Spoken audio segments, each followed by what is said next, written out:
Hello guys, welcome to my blog. So guys, দেখতে পাচ্ছ আজকে আমি বাড়ি আছি। আজকে দোকানে যাব কালকে সকালে যাব। তো বন্ধুরা, তোমাদের ওদিকে গরমটা কেমন আছে? আমাদের এদিকে প্রচুর গরম, প্রচুর গরম। আর কি একজন বললো জানো, এখন এক সপ্তাহ কোনো বৃষ্টি বৃষ্টি কিছু নেই।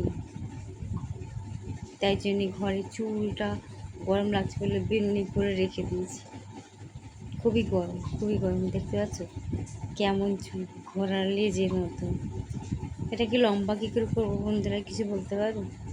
এটা ঘোড়ার লেজের মতন একটুখানি চুল। তোমাদের তো অনেক লম্বা লম্বা চুল।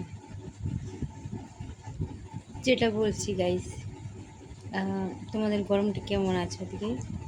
আমাদের দিকে প্রচুর গরম। দুপুরবেলা যা গরম ছিল, এখন একটু একটু কম আছে, কিন্তু আছে। কে একজন বললো বৃষ্টি হবে না 4-5 দিন। না হোক বাবা, ভালো। বৃষ্টি হলে আমাদের যে পাড়ায় যে রাস্তাটা খুঁড়েছে না, ভোটের আগে তো খুঁড়েছে, কিন্তু কমপ্লিট হয়ে যাক তাতে, সেটাই ভালো।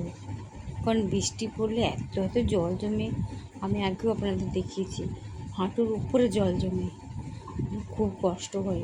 রাত্রিবেলা আসি তো, ওই 10টা 10:30টার সময় বাড়ি আসি, আর এত এত জল পার করে আস্তে আস্তে পায়ে হাতে যন্ত্রণা উঠে যায়। হ্যাঁ বন্ধুরা, তোমরা কোনো দিন দেখবে আমার ইউটিউব চ্যানেলটা খুলে দেখবে, আমি দেখিয়েছি অনেক অনেক জল জমে। তা ভগবান একটু নজর দিয়েছে আমাদের পাড়ার দিকে, রাস্তাটা খুলেছে, এখন তাড়াতাড়ি কমপ্লিট হয়ে গেলেই হয়। বৃষ্টির আগে হয়ে গেলে খুব ভালো হয়। রাস্তাটা যদি প্লেন থাকে তাহলে জল জমলেও অসুবিধা নেই, ওর মধ্যে সাইকেল চালিয়ে আসতে পারবে, যেতে পারবে। যদি ডুব্বা ডুবি খাড্ডা খুড্ডি থাকে, পাথর উঁচু নিচু থাকে, মানুষ যে এত জল বুঝবে কী করে কোথায় কী আছে, কোথায় ড্রেন আছে, কোথায় কী আছে। আর প্রচুর অ্যাক্সিডেন্ট হয়, প্রচুর পরিমাণে অ্যাক্সিডেন্ট হয়। কেউ সাইকেল নিয়ে পড়ে যাচ্ছে, কেউ হাঁটতে হাঁটতে পড়ে যাচ্ছে, কেউ ভাবছে আমি মধ্যেখান থেকে যেমন অনেক জল আছে সাইড দিয়ে যাই, তা ড্রেনেই ঢুকে যাচ্ছে। আমি নিজে ড্রেনে ঢুকে গেছি, সাইকেল নিয়ে সোজা ড্রেনে ঘাপাক। কী করে বুঝবো অন্ধকারে? তা হ্যাঁ, লেগেছে অবশ্যই, পায়েটায় লেগেছে। আমার বরের পায়ে এখানে কেটে গেছে, রক্ত বেরিয়েছে। আর একটু হলেই একটা লোহার রড এরমভাবে বেরিয়েছিল, এরমভাবে। আর একটু হলো রডটা পুরো এখানে ঢুকে যেত জানো। ভগবান বাঁচিয়ে নিয়েছে, খুব ভালো। তাই জন্য এখন একটু ডেভেলপমেন্ট, কী বলে ওটাকে, ডেভেলপমেন্টই তো বলে। হ্যাঁ, এখন শুরু হয়েছে। ভোটের আগে আগে রাস্তাটা হয়ে গেলে খুবই ভালো হয়, কারণ ভোট পড়ে গেলে তার কে কার চিনবেই না। যাকে গাইস, দেখছো এগুলো, এই প্রাইজগুলো দেখতে পাচ্ছ? দেখো তোমাদের একটু, ও কোন দিকে চলে যাচ্ছে, আচ্ছা আচ্ছা, ওই যে প্রাইজগুলো দেখতে পাচ্ছ গাইস, ওই প্রাইজগুলো আমি পেয়েছি। কি করে পেয়েছি? হ্যাঁ, ডান্স করেই বলতে পারো। আমার বোনের মেয়ে স্টেজে উঠতো, তো তার সাথে উঠতাম, একটু একটু ডান্স আমিও করতাম, তাই জন্য প্রাইজগুলো পেয়েছি। এখন একমাত্র ভরসা যে আমি ইউটিউব থেকে কখনো একটা কিছু ব্রেক পাবো। ইউটিউব হোক, ফেসবুক হোক, ইনস্টাগ্রাম হোক, চেষ্টা তো করেই যাচ্ছি। অনেকেই পেয়েছে, বড় বড় ক্রিয়েটাররা পেয়েছে, যাতে বড় বড় আইডি 2-3টে করে ওরা পেয়েছে। ওদের ট্যালেন্ট আছে ভাই, ট্যালেন্ট থাকতে হবে। আমাদের মতন সারাদিন চা দোকানে কাজ করে আর ট্যালেন্ট পাওয়া যায় না। তাই জন্যেই চেষ্টা করে দেয়, যদি কোনো দিন চান্স পাই। কারণ আমার তো শখ আছে ভিডিও বানানো, অ্যাক্টিং করার, আমার অনেক ইচ্ছে,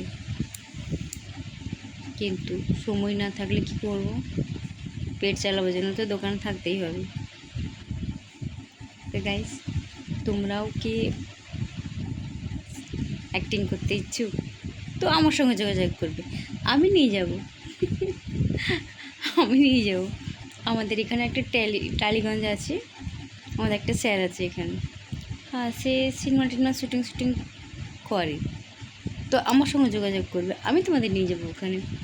ওখানে তুমি কিছুদিন কোচিং করবে, তারপর তার মধ্যে যদি শুটিং শুরু হয় তোমাকে চান্স দেবে, গ্যারেন্টি। তো বন্ধুরা, আবার দেখা হবে। এখন নেট খুব কম আছে, তাই জন্য অল্প করে পোস্ট করছি। বা বাই, আবার দেখা হবে।